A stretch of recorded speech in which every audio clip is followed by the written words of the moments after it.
They told you the story of two sisters, Isis, the brilliant, powerful, fertile queen of heaven, the devoted wife, the magical mother, the eternal archetype of nurturing light.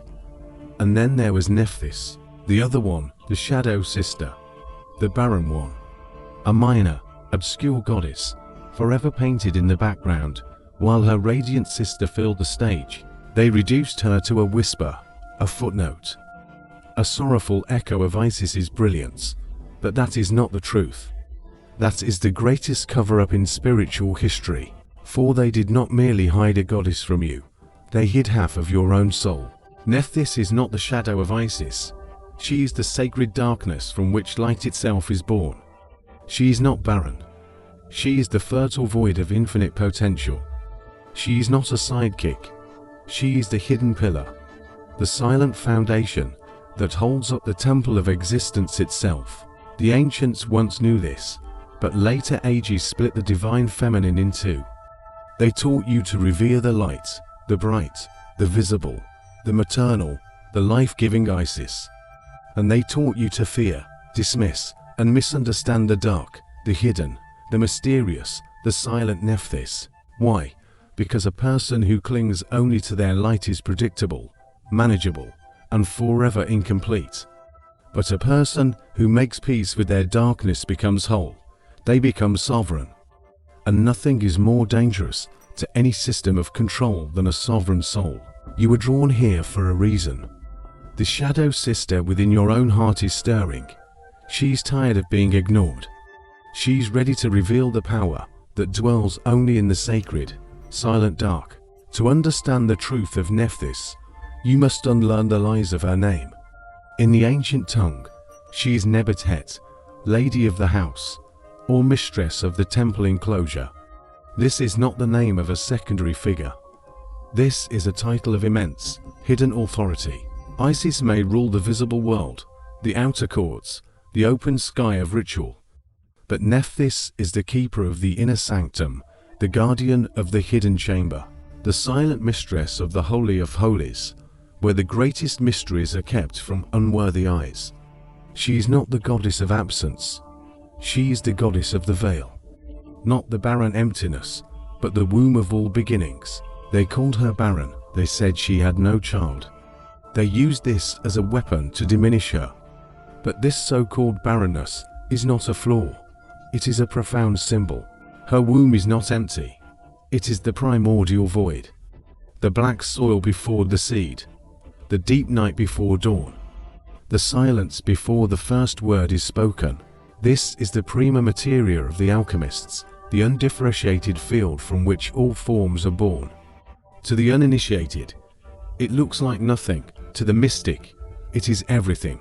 Her barrenness is simply the sacred stillness of pure potential. It is the womb of all possibility. In myth, Nephthys appears as the protector of the dead, the mourner, the one who wraps Osiris in his linen bindings. To the superficial mind, this may sound morbid, secondary, even sorrowful.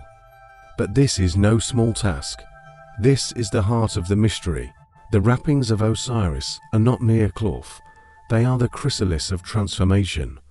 The sacred cocoon, where the soul dies to what it was, and is reborn into what it is becoming. Nephthys is the guardian of this liminal space. She is the keeper of the threshold between worlds. She is the midwife of resurrection. You have felt her presence in your own life. Every time you longed for solitude, every time you withdrew into silence, every time you closed the door, turned off the noise, and sat with your own soul. That was her whisper. She is the one who knows that all true transformation does not happen in daylight, in activity, in applause. It happens in the hidden chambers of the soul, in stillness, in silence, in the sacred dark. Perhaps the most controversial story of Nephthys is the tale of how she conceived Anubis. On the surface, it is a story of betrayal. Nephthys, wife of Set, disguises herself as her radiant sister Isis and lies with Osiris. From this hidden union, the jackal-headed god of the dead is born. The surface reading is scandal, deception, adultery, family drama. But to the initiate, This is not scandal, it is alchemy. Nephthys is the sacred darkness, the unawakened potential within you.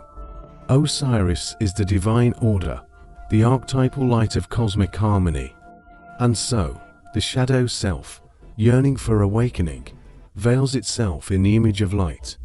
This is not deceit, it is intention.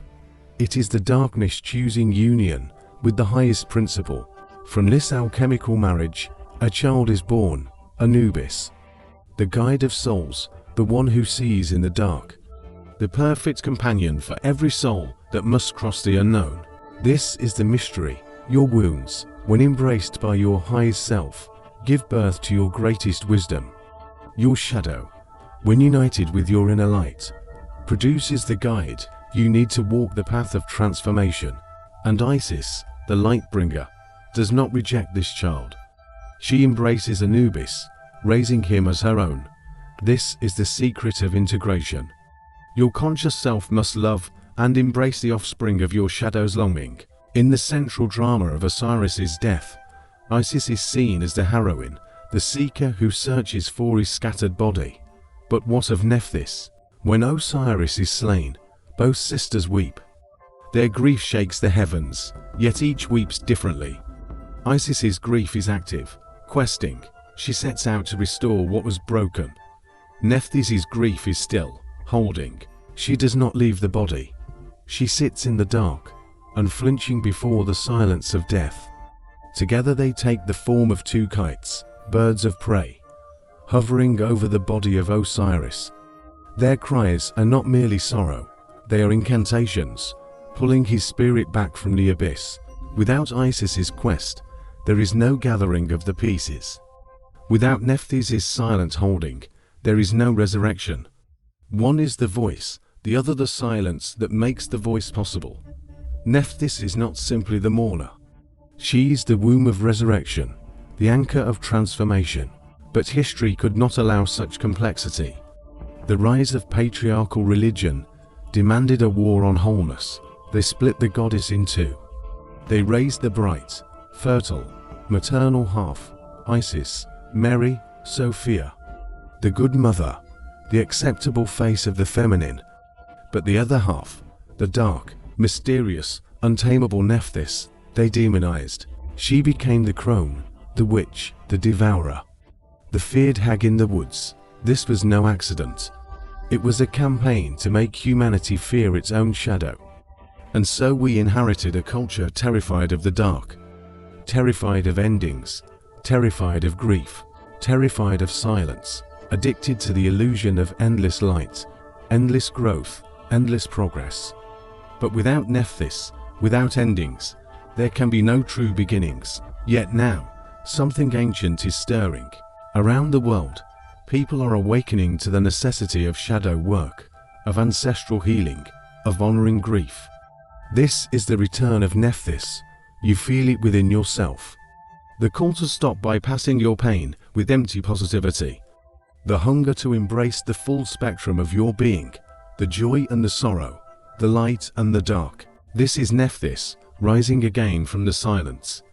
This is the lost half of your soul, demanding to be remembered.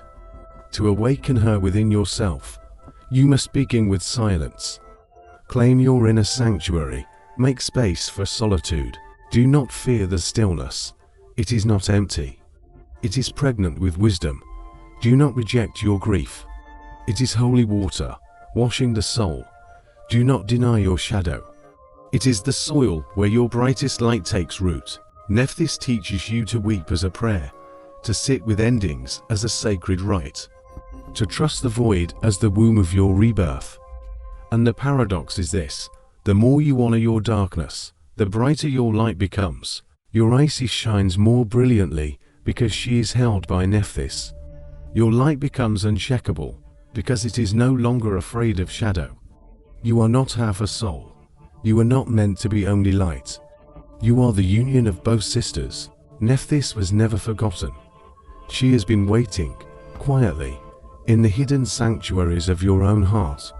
She's the guardian of endings, the midwife of transformation, the silent hand that steadies you through the darkest night. She is the lost half of the feminine, the lost half of you. And now she calls. To reclaim her is to reclaim yourself. To walk into the shadow is not to fall. It is to finally become whole. The Lady of the Temple waits for you in the inner sanctuary. It is time to return home. If you felt the truth in this story, declare it below. I understood it.